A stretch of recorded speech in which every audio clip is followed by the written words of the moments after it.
இப்போ Chennai super கிங்ஸ்க்கும் Sun நெட்வொர்க்குக்கும் பிரச்சனை போயிட்டு இருக்கு அப்படிங்கிறது உங்களுக்கு தெரியும். இந்த பிரச்சனையை வந்து பார்த்தீங்க அப்படின்னா சோஷியல் மீடியாக்களில் வேற வேற தலைப்புகளில் வந்து இதை பற்றி டிஸ்கஸ் பண்ணிக்கிட்டு இருக்கிறாங்க. அதாவது ரஜினிகாந்த் அவர்களோட பாடல்களை வந்து சென்னை சூப்பர் கிங்ஸ் இதுக்கப்புறம் தோனிக்காக பயன்படுத்தவே முடியாது அப்படிங்கிற மாதிரியும், இதுக்கப்புறம் அனிருத்தோட பாடல்களை வந்து சென்னை சூப்பர் கிங்ஸ் பயன்படுத்தவே முடியாது, சன் பிக்சர்ஸோட பாடல்களை வந்து பயன்படுத்த முடியாது, அப்படின்னா மற்ற நடிகர்களோட பாடல்களை பயன்படுத்திக்கலாமா அப்படின்னு. ஸோ வேறு வேறு டாபிக்ஸில் அதை பற்றி டிஸ்கஸ் பண்ணிக்கிட்டு இருக்கிறாங்க. ஆக்சுவலி என்ன பிரச்சனை, இப்போது என்ன நடந்துக்கிட்டு இருக்கு, இன் ஃப்யூச்சரில் என்ன நடக்கும் அப்படிங்கிற இந்த டாபிக் எடுத்து டிஸ்கஸ் பண்ணுறதுக்காக தான் கிரிக்கான நான் வந்திருக்கிறேன். ரொம்ப இம்பார்ட்டண்டான ஒரு டாபிக் இது. இந்த காப்பிரைட் பிரச்சனை அப்படிங்கிறது வந்து உங்களுக்கு தெரியும். யூடியூப்பில் வந்து சக கிரியேட்டர்ஸ்கள் நிறைய பேர் இதனால் பாதிக்கப்பட்டிருக்கிறாங்க. இதனால் வந்து பார்த்திங்க அப்படின்னா சரி தெரியும் உங்களுக்கு, நான் இதை பற்றி உங்களுக்கு நான் பெருசாக எக்ஸ்பிளைன் பண்ணணுங்கிறது அவசியமே கிடையாது. பட் இப்போது அந்த காப்பிரைட் இஷ்யூ அப்படிங்கிறது வந்து அந்த ராயல்ட்டி அப்படிங்கிற இஷ்யூ வந்து சென்னை சூப்பர் கிங்ஸுக்கு இப்போது அது பிரச்சனையாகி வந்திருக்குது. ஸோ அதுதான் சிம்பிளான விஷயம் தான், ராயல்ட்டி தான் இங்கே பிரச்சனை. ராயல்ட்டி தாண்டி என்னென்ன பிரச்சனை இருக்குது அப்படிங்கிறதெல்லாம் இந்த வீடியோவில் நம்ம டிஸ்கஸ் பண்ண போகிறோம். சேனலுக்கு புதுசாக வந்திருக்கீங்க அப்படின்னா மறக்காமல் சப்ஸ்கிரைப் பண்ணுங்கள்.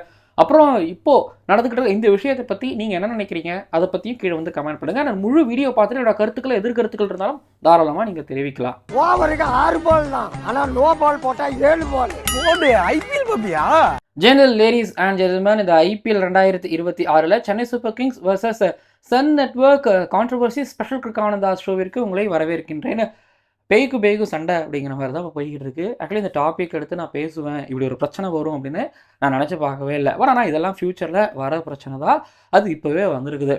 ஆக்சுவலி பிரச்சனை என்ன, சென்னை சூப்பர் கிங்ஸ் லிமிடெடுக்கும் சன் நெட்வொர்க் லிமிடெடுக்கும் 2 கம்பெனிக்கு இடையில என்ன பிரச்சனை அப்படின்னா, மார்ச் 1 2026 அன்னைக்கு சென்னை சூப்பர் கிங்ஸ் லிமிடெட்லேருந்து சென்னை சூப்பர் கிங்ஸ் டீம் 2026 தங்களோட புது ஜெர்சியை வந்து அவங்களோட அஃபிஷியல் சோஷியல் மீடியா ஹேண்டில்ஸான எக்ஸ், இன்ஸ்டாகிராம், யூடியூப் மற்றும் ஃபேஸ்புக் இந்த தளங்களில் வந்து வீடியோவாக ரிலீஸ் பண்ணாங்க.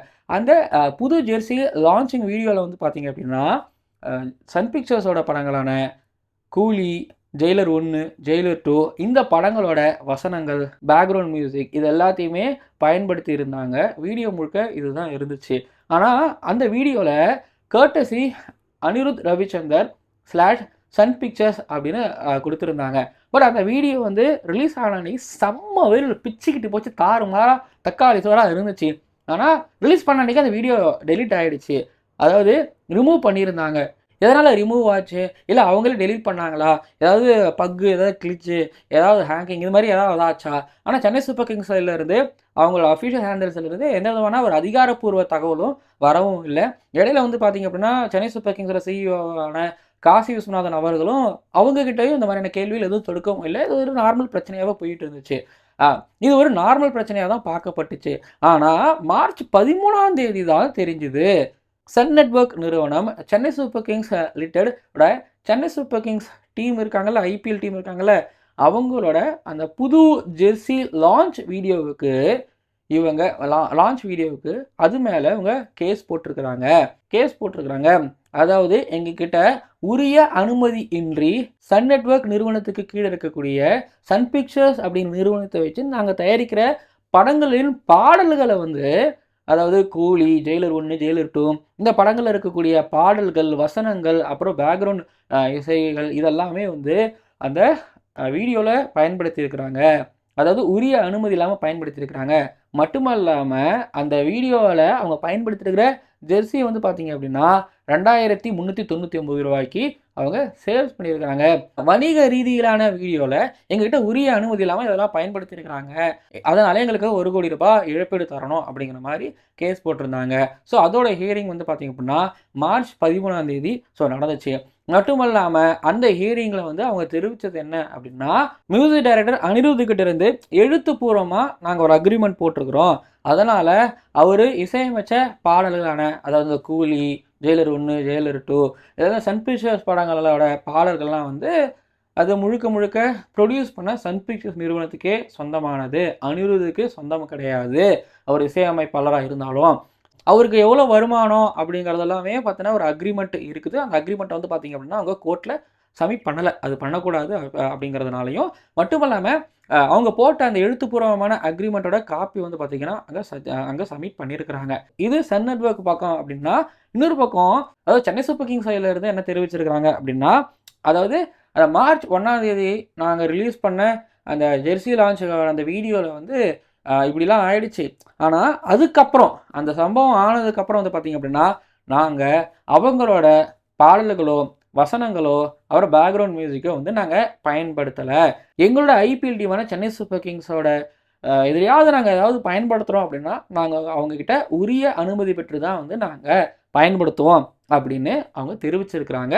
இது 13ஆம் தேதி, அதாவது மார்ச் 13ஆம் தேதி வரைக்கும். ஆனால் மார்ச் 16ஆம் தேதிக்கு இப்போது இந்த கேஸை ஒத்தி வச்சிருக்கிறாங்க.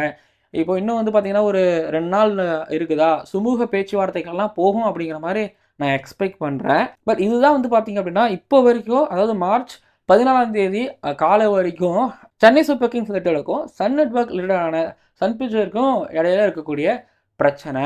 அதாவது ஒன்று தெரிஞ்சுக்கோங்க, ரஜினிகாந்தோட பாடல்களை அவங்க பயன்படுத்தக்கூடாது அப்படின்னு சொல்லலை. அவங்க வந்து அனிருத்தோட பாடல்களை பயன்படுத்தக்கூடாது, அதாவது இது இனி ஒரு காலத்தில் பயன்படுத்தக்கூடாது அப்படின்னு அவங்க சொல்ல வரல. அவங்க என்ன சொல்கிறாங்க அப்படின்னா, எப்பா எங்களோட பாட்டு, அதாவது நாங்கள் சன் நெட்வொர்க் அப்படிங்கிற நிறுவனம் வச்சுருக்கிறோம், அதுக்கு கீழே இருக்கக்கூடிய சன் பிக்சர்ஸ் அப்படிங்கிற ஒரு நிறுவனத்தை நாங்கள் ரன் பண்ணி அதிலிருந்து வந்து பார்த்திங்கன்னா நாங்கள் படங்களை ப்ரொடியூஸ் பண்ணுறோம். ஸோ அப்படி படங்களை ப்ரொடியூஸ் பண்ணும்போது மியூசிக் பண்ணுறாங்களா மியூசிக் டைரக்டர், ஸோ அவங்கக்கிட்ட இருந்து நாங்கள் அந்த பாடல்களை நாங்கள் வாங்கிக்கிறோம். அதில் நீங்கள் எங்களோட ஒரு பாடல்களோ வசனங்களோ காட்சிகளோ நீங்கள் ஏதாவது எங்களோட ஒன்று நீங்கள் பயன்படுத்துறீங்க அப்படின்னா நீங்கள் எங்களுக்கு வந்து எங்ககிட்ட வந்து பெர்மிஷன் வாங்கணும். அப்படி இல்லைனா வணிக ரீதியான ஒரு டைஅப்பு, ஒரு கொலாபரேஷன், ஒரு பாண்ட் அக்ரிமெண்ட் இதெல்லாம் ஏதாவது ஒன்று பண்ணி அதுக்கப்புறம் வந்து பார்த்தீங்க அப்படின்னா அதை நம்ம அப்படியே போவோம் அப்படிங்கிற மாதிரி தான் வந்து அவங்க தெரிவிக்கிறாங்க. ஆக்சுவலி இந்த ராயல்ட்டி அப்படிங்கிற பிரச்சனை தமிழ் சினிமாவில், தமிழ்நாட்டில், இந்தியாவில், உலகத்தில் இது ஒன்றும் புதுசு கிடையாது. இப்போது இல்லை ராயல்ட்டி அப்படின்னா நம்மளுக்கு இளையராஜா அவர்கள் தான் வந்து ஞாபகத்துக்கு வரும். நீங்கள் எங்கேயாவது ஒரு கச்சேரியிலையோ இல்லை நீங்கள் எங்கேயாவது ஒரு மேடைகளிலையோ இல்லை உங்கள் வீடியோக்களிலோ நீங்கள் என்னோட பாடல்களை பயன்படுத்துகிறீங்க அப்படின்னா உரிய அனுமதி பெறணும். இப்போது படத்துலேயே வந்து பார்த்தீங்க அப்படின்னா இளையராஜா அவர்கள்ட்ட வந்து அனுமதி பெறாமல் ஏதாவது அவரோட படத்தோட பாடல்களை பயன்படுத்திட்டாங்க அப்படின்னா அதன் மூலமாக வந்து பார்த்தீங்க அப்படின்னா ஒரு கோர்ட்டில் கேஸ் போட்டு இழப்பீடு வந்து அவர் கேட்குறாரு. இதுவே யாராவது ஒரு புது டைரக்டரோ இல்லை யாராவது வந்து பார்த்தீங்க அப்படின்னா, ஐயா நாங்கள் இந்த மாதிரி உங்கள் இந்த படத்தில் வந்து இந்த பாட்டை நாங்கள் பயன்படுத்திக்கிறோம் அப்படிங்கும் போது வந்து பார்த்தீங்க அப்படின்னா அவர் அனுமதி தருகிறாரு. இந்த மாதிரி வந்து பார்த்தீங்க அப்படின்னா நிறைய சம்பவங்கள் நடந்துகிட்டு இருக்கு. இப்போ சன் நெட்வொர்க்குக்கும் சென்னை சூப்பர் கிங்ஸுக்கும் இடையில இதுதான் பிரச்சனை. சரி, இந்த பிரச்சனையை வந்து நான் உங்களுக்கு ஓரளவு கொஞ்சம் டக்குன்னு சொல்லிட்டேன் அப்படின்னு கூட நான் சொல்லலாம். பட் இது ஃப்யூச்சரில் எங்கே போய் நிற்க போகுது, சரி உங்களுக்கு எவ்வளோ சிம்பிளாக சொல்லிட்டு நான் வச்சுக்கலாம். அப்புறம் இன்னொரு பக்கம் நம்ம பார்க்கும்போது இந்த பாடல்களுக்கெல்லாம் இசையமைப்பாளர் இருக்கக்கூடிய அனிருத் ரவிச்சந்தர் எடுத்துக்கிட்டிங்க அப்படின்னா, நான் அந்த ஹுக்கும் பாட்டை வந்து ஆக்சுவலி எழுதும் போதோ அதை கம்போஸ் பண்ணும் போதோ, அதாவது எழுதும் போதுனா அவர் லிரிக் ரைட்டர் கிடையாது, இந்த பாட்டை கம்போஸ் பண்ணுறதுக்கு முன்னாடி இந்த எழுதும் போதெல்லாம் லிரிக் ரைட்டரை வச்சு எழுதும் போதோ இதை பற்றி இதுக்கு கம்போஸ் பண்ணும் போதோ வந்து பார்த்திங்க அப்படின்னா எனக்கு ஞாபகம் வந்தது தோனி, அவரை வச்சு தான் நாங்கள் வந்து பார்த்திங்கன்னா அந்த பாட்டு எழுதுனா நான் கம்போஸ் பண்ணேன், இது தோனிக்காக எழுதப்பட்ட பாடல் அப்படின்னு அவர் தெரிவித்ததும், அப்புறம் சென்னை சூப்பர் கிங்ஸ் கூட அனிருத் வந்து கொலாபரேஷன் வீடியோ நீங்கள் போட்டிருந்ததும், அவர் மிகப்பெரிய ஒரு சென்னை சூப்பர் கிங்ஸ் ரசிகர், ஒரு தல தோனியோட ரசிகர் அப்படிங்கிறது நான் சொல்லி தான் தெரியணும்னு அவசியம் கிடையாது. ஸோ அப்படிப்பட்ட ஒரு அனிருத்தோட இசையில் இருக்கக்கூடிய பாடல்களை வந்து பயன்படுத்த முடியாது அப்படிங்கும்போது கொஞ்சம் கேட்க ஒரு கவலைக்குரிய விஷயமா தான் இருக்குது. பட் எனக்கு சில பல கேள்விகள்லாம் தொக்கி நிற்குது. அந்த கேள்விகளை நான் இங்கேயே கேட்டுக்கிறேன், மறந்துக்கிருந்து போயிடலாம். அதாவது சென்னை சூப்பர் கிங்ஸோட வீடியோக்களில், அதாவது அவங்க எக்ஸு, இன்ஸ்டாகிராமு, ஃபேஸ்புக்கு, அப்புறம் யூடியூபு இந்த தளங்களில் தான் மட்டும்தான் பயன்படுத்த முடியாதா, இல்லை சேப்பாக்கில் நடக்க போகிற சென்னை சூப்பர் கிங்ஸ் போட்டிகளில், அதாவது ஐபிஎல் போட்டிகளிலையும் சேர்த்து பயன்படுத்த முடியாதா அப்படிங்கிற கேள்வி எழுது. பட் நான் என்ன யோசிக்கிறேன் அப்படின்னா சென்னை சூப்பர் கிங்ஸு ஐபிஎல் அது வேற, பிசிசிஐ அது வேற அப்படிங்கிறதுனால ஸோ மைதானங்களில் வந்து பார்த்திங்க அப்படின்னா தோனி என்ட்ரி ஆகும்போது இந்த பாடல்களெல்லாம் வந்து ஒளிபரப்பு செய்யப்படும் அப்படின்னு நான் நம்புகிறேன். பட் சோஷியல் மீடியாவில் இருக்கிறவங்க இருக்கிறாங்களே, ஸோ அவங்க தான் வந்து பார்த்திங்கன்னா இந்த பிரச்சனையை வந்து வேறு மாதிரி திரிச்சு இதை கொண்டுட்டு போகிறாங்க. ஸோ இஷ்யூ வந்து பார்த்திங்க அப்படின்னா பிசிசிஐக்கோ இங்கே சன் நெட்வொர்க்குக்கோ கிடையாது, சென்னை சூப்பர் கிங்ஸுக்கும் சன் நெட்வொர்க்குக்கும் தான் இது பிரச்சனை. இதுலேயும் வந்து பார்த்திங்க அப்படின்னா எரிய நெருப்பம் எண்ணெய் ஊற்றுற மாதிரி சென்னை சூப்பர் கிங்ஸ் வந்து இந்த அரங்கம் அதிரட்டுமே அப்படிங்கிற பாட்டை வச்சு ஒரு வீடியோ ஒன்று அவங்க ரிலீஸ் பண்ணியிருந்தாங்க. அது வந்து ரிமூவ் பண்ணிட்டாங்க. அதே மாதிரியே வச்சு, அதாவது தலை தோனியை வச்சு அவங்க சென்னை சூப்பர் கிங்ஸ் போட்டிருந்த வீடியோ ரிமூவ் ஆனதுக்கப்புறம் சன்ரைஸ் ஹைதராபாத்தில் இருக்கக்கூடிய, ஜார்க்கண்டில் இருக்கக்கூடிய இஷான் கிஷனை வச்சு அதே டெம்ப்ளேட்டில் அதே பாட்டை வச்சு அவங்க ரிலீஸ் பண்ணதும் வந்து பார்த்திங்க அப்படின்னா எரிய நெருப்பில் எண்ணெய் ஊற்றுற மாதிரி இருக்குது. சரி, இப்போ கிரவுண்டில் பயன்படுத்துவாங்களா அப்படின்னு கேட்டிங்கன்னா எனக்கு தெரிஞ்சு பயன்படுத்துறதுக்கு வாய்ப்பு இருக்குது. பட் சென்னை சூப்பர் கிங்ஸ் சம்மந்தப்பட்ட எந்த இடத்துலையும் அனுமதி பெறாமல் கண்டிப்பாக பயன்படுத்த முடியாது. அதை பற்றி நம்ம கொஞ்சம் லைட்டாக பின்னாடி டிஸ்கஸ் பண்ணுவோம். பட் சன் நெட்வொர்க்கில் இருக்கக்கூடிய இப்போ சன் பிக்சர்ஸ் மாதிரி இருக்கக்கூடிய சன்ரைஸ் ஹைதராபாத் ஐபிஎல் டீமில் வந்து பார்த்தீங்கன்னா அவங்களோட எடிட்ஸில் அவங்க வந்து பார்த்தீங்கன்னா அவங்களோட பாடல்களை பயன்படுத்திக்கலாம். அவங்களுக்கு உரிமங்கள் இருக்குது. ஆனால் அது எந்த அளவுக்கு செல்ஃப் எடுக்கும் அப்படிங்கிறது தெரியலை. அப்படிங்கிறது அது தனிப்பட்ட ஒரு பிரச்சனை, அது பக்கம் போயிடலாம். சரி, இதுக்கப்புறம் ஃபியூச்சரில் வந்து பார்த்தீங்க அப்படின்னா சென்னை சூப்பர் கிங்ஸ் மிகப்பெரிய தல தோனி ரசிகராக இருக்கக்கூடிய அனிருத்தோட பாடல்கள், அதாவது கூலி, அப்புறம் ஜெயிலர் 1, ஜெயிலர் 2 இந்த படங்களில் இந்த படங்களில் இருக்கக்கூடிய வசனங்களோ பேக்ரவுண்ட் ஸ்கோர்களோ பாடல்களோ வந்து தல தோனி அவர்களுக்கு பயன்படுத்த முடியாதா அப்படின்னு கேட்டிங்க அப்படின்னா பயன்படுத்தலாம். அப்படின்னா இது வந்து கொஞ்சம் ப்ரொஃபஷ்னலாக கொஞ்சம் வணிக ரீதியாக அதை கொண்டு போனாங்கன்னா பயன்படுத்தலாம். ஷேர்ஸ் வரலாம், அது வியூஸ் அடிப்படையிலேயோ அது வரலாம். இல்லைனா வந்து பார்த்தீங்க அப்படின்னா சென்னை சூப்பர் கிங்ஸோட ஏதோ ஒரு பார்ட்னராக சன் பிக்சர்ஸ் நிறுவனம் இணையும் பட்சத்தில், அதாவது சென்னை சூப்பர் கிங்ஸ் விருப்பம் தெரிவித்தாலும் இந்த இடத்துல சன் பிக்சர்ஸும் சன் நெட்வொர்க் நிறுவனமும் அவங்க விருப்பம் தெரிவிக்கணும். அப்படி விருப்பம் தெரிவித்தா வந்து பார்த்தீங்க அப்படின்னா ஒரு மியூச்சுவல் அண்டர்ஸ்டாண்டிங், மியூச்சுவல் இல்லை, இது வணிக ரீதியாக ஒரு 2 நிறுவனங்கள் இணையிறாங்கல்ல, அப்படி இணையும் போது என்னென்னலாம் நடக்குங்கிறது உங்களுக்கு தெரியும். ஸோ அது நிகழ்ந்தால் மட்டுமே தான் வந்து பார்த்தீங்க அப்படின்னா இதுக்கப்புறம் பயன்படுத்தலாம். ஏன்னா இப்போ சென்னை சூப்பர் கிங்ஸ் இருக்காங்க. இப்போ சென்னை சூப்பர் கிங்ஸ் இருக்காங்கன்னா அவங்க ஜெர்சியில் இருக்கக்கூடிய அந்த லோகோஸ், அந்த கம்பெனிஸ்லாம் இருக்காங்களே, அவங்கக்கிட்ட எப்படி இவங்க பிஸ்னஸ் பேசியிருப்பாங்க, அவங்க இதுக்குள்ளே எப்படி வந்திருப்பாங்க. அதாவது தோனியோட ஜெர்சியில் எங்களோட பிராண்டோட லோகோ இருக்கும். அதுக்கப்புறம் எங்களோட விழாக்களுக்கு வந்து பார்த்தீங்கன்னா சென்னை சூப்பர் கிங்ஸோட வீரர்கள்லாம் வருவாங்க. அதே நேரத்தில் சென்னை சூப்பர் கிங்ஸோட எந்த ஒரு விஷயமா இருந்தாலும் அதில் எங்களோட லோகோஸ் இருக்கும். அது எந்த ஒரு விஷயமா இருந்தாலும், அது பேனராக இருந்தாலும், வீடியோ, ரீல்ஸு, ஷார்ட்ஸு, ஸ்டோரி அங்கெல்லாம் இருக்கும். ஓகேங்களா? அதே நேரத்தில் இப்படி ஒரு கமிட்மெண்ட்லாம் இருக்கும். நாங்கள் இவ்வளோ ஷார்ட்ஸ் போடுவோம், இவ்வளோ ரீல்ஸ் போடுவோம், அதுக்கப்புறம் யூடியூப்பில் இவ்வளோ வீடியோஸ் போடுவோம், ஃபேஸ்புக்கில் இவ்வளோ போஸ்ட் போடுவோம், எக்ஸில் இவ்வளோ போஸ்ட் போடுவோம், அது இவ்வளோ வியூஸ் வரும், இவ்வளோ இம்ப்ரெஷன் வரும். ஸோ அப்படிங்கும்போது இப்படி தான் வந்து பார்த்திங்க அப்படின்னா அங்கே பிஸ்னஸ் அப்படிங்கிறது பேசப்படும். ஸோ பிஸ்னஸ் பேசும்போது பிஸ்னஸ்னால் சும்மா இல்லாமல் காசு அவ்வளோவுக்கு, காசு அவ்வளோவுக்கு வருது அப்படிங்கும்போது, அதாவது சன் பிக்சர்ஸ் சும்மா விட்டுறலாம், அதாவது சன் நெட்வொர்க் சும்மா விட்டுறலாம். பட் இப்படி ஒரு பிஸ்னஸ் நடக்கும்போது இங்கே நம்மளோட பொருளை வச்சுக்கிட்டு இங்கே இவ்வளோக்கு இவங்க சம்பாதிக்கிறாங்க, இங்கே இவ்வளோக்கு அவங்களால ஒரு டேர்ன் ஓவர் எடுக்க முடியுது அப்படின்னா அப்போது நம்ம ஏன் பங்கு கேட்கக்கூடாது? நான் வந்து பங்கு கேட்கக்கூடாது. அவங்களும் அதான் சொல்கிறாங்க, இங்கே பாருங்கள் எங்ககிட்ட இவ்வளோ சேனல்ஸ் இருக்குது, இத்தனை கண்ட்ரீஸில் வந்து பார்த்திங்க அப்படின்னா எங்களோட நெட்வொர்க் இருக்குது, எங்களுக்கு இவ்வளோ லாபம், இங்கே இப்படி பண்ணுறதுனால எங்களுக்கு இவ்வளோ இழப்பு அப்படி இருக்குன்னு தான் அவங்க கேட்குறாங்க. சன் நெட்வொர்க் மாதிரி இப்போ நாளைக்கு திங்க் மியூசிக் கேட்டுட்டாங்க, இப்போ ரெட் ஜெயண்ட் மூவிஸ் ஒருவேளை அவங்க கேட்டாங்களோ, ரெட் ஜெயண்ட்ஸ் மூவிஸ் மாதிரி இருக்கக்கூடிய வேறு தயாரிப்பு நிறுவனங்கள் ஒருவேளை அவங்க வந்து பார்த்திங்கன்னா எங்களோட படத்தோட பாடல்களை இப்போ எஸ்கே ப்ரொடக்ஷன் இருக்காங்க அப்படின்னா, ஐயோ எத்தனை கம்பெனியோட பேர்லாம் பயன்படுத்துகிறேன்னு தெரில, ஐயோ வேறு ஏதாவது தயாரிப்பு நிறுவனங்கள் அவங்க வந்து பார்த்திங்க அப்படின்னா இப்போது ஒருவேளை சென்னை சூப்பர் கிங்ஸ் கிட்ட வந்து எங்களோட பாடல்களை நீங்கள் பயன்படுத்துனீங்க அப்படின்னா எங்ககிட்ட நீங்கள் அனுமதி பெறணும், இல்லை ஒரு பிஸ்னஸ் இங்கே நம்ம பேசிக்கலாம், ஒரு பார்ட்னராக இணைஞ்சிக்கலாம் அப்படின்னு பேசுவாங்க, சொல்லுவாங்க. அதனால் இப்போது இந்த சோனி மியூசிக், திங்க் மியூசிக், வேறு யாரெல்லாம் இருக்கிறாங்களோ அவங்க எல்லாருமே வந்து பார்த்திங்க அப்படின்னா சென்னை சூப்பர் கிங்ஸ் கண்டிப்பாங்க. ஏன்னா சென்னை சூப்பர் கிங்ஸோட வேல்யூ வந்து ரொம்ப ரொம்ப ரொம்ப ரொம்ப ரொம்ப பெருசு. திங்க் மியூசிக், சோனி மியூசிக் இருக்கக்கூடிய மற்ற அதாவது மியூசிக் கம்பெனிஸ் எல்லாமே வந்து எங்களோட பாடலை நீங்கள் பயன்படுத்துறீங்கன்னா நீங்கள் வந்து எங்களுக்கு இவ்வளோ நீங்கள் பே பண்ணணும், இல்லை நீங்கள் பார்ட்னராக ஜாயின் பண்ணணும் அப்படின்னு அவங்க ஒரு வேளை கிடுக்குப்பிடி போட்டாங்க அப்படின்னா சென்னை சூப்பர் கிங்ஸ் பொறுத்த வரைக்கும் அவங்களோட எக்ஸு, ஃபேஸ்புக்கு, யூடியூபு, இன்ஸ்டாகிராம் தளங்களில் இசையே இல்லாமல் இல்லை வேறு ஏதாவது இப்போ சீரீஸ்லாம் ஒரு வேளை இதெல்லாம் இருக்குங்க, இதெல்லாமே ஃப்யூச்சரில் வருங்க, ஒவ்வொரு விஷயமும் பிஸ்னஸாக ஆகுங்க. அதுதாங்க அதோட தொடக்கம் தாங்க இது. நாளைக்கு அஃபிஷியல் மியூசிக் பார்ட்னர் அப்படின்னு யாராவது ஜாயின் பண்ணலாம் சென்னை சூப்பர் கிங்ஸுக்கு வாய்ப்பு இருக்குது. நாளைக்கே என்ன இந்த வருஷம்லாம் அடுத்த வருஷம்லாம் இல்லை இந்த வருஷத்தோட இப்போது இந்த அனௌன்ஸ்மெண்ட் மேபி வரலாம் அப்படின்னு நான் எக்ஸ்பெக்ட் பண்ணுறேன். பட் சென்னை சூப்பர் கிங்ஸுக்கு நெருக்கடியா அப்படின்னு கேட்டிங்க அப்படின்னா சென்னை சூப்பர் கிங்ஸுக்கு வந்து நெருக்கடி இல்லாமல் இப்படி ஒரு விஷயம் நடக்கலாம். இப்போ அவங்க வரல இவங்க வரலான்ட்டாங்களா, அப்போது அவங்க வராங்க, அவங்க கூட அவங்களும் வராங்க அப்படிங்கிற மாதிரி வந்து பார்த்தீங்க அப்படின்னா ஏதாவது இப்போது திங்கு, சோனி எங்கள் சாங்ஸை நீங்கள் யூஸ் பண்ணிக்கோங்க பாஸு, போட்டுக்கோங்க அப்படின்னு ஒரு வேலை சொன்னால், இல்லை பாஸு நீங்கள் எங்கள் பாட்டு யூஸ் பண்ணிக்கோங்க பாஸு எங்கள் பாட்டு மட்டும் இல்லை பாஸு, எங்கள் படத்தில் இருக்கிற நீங்கள் சீனு யூஸ் பண்ணிக்கோங்க பாஸு, ஏன் எங்கள் நடிகரையே அங்கே கொடுக்குறோம் வச்சுக்கோ பாஸு அப்படின்னு ஸோ ஒரு மாதிரி அவங்க இறங்கி வந்து கொடுக்கறதுக்கும் வாய்ப்புகள் இருக்குது. ஏன்னா இது ஒரு வகையில் ப்ரொமோஷன் தானே.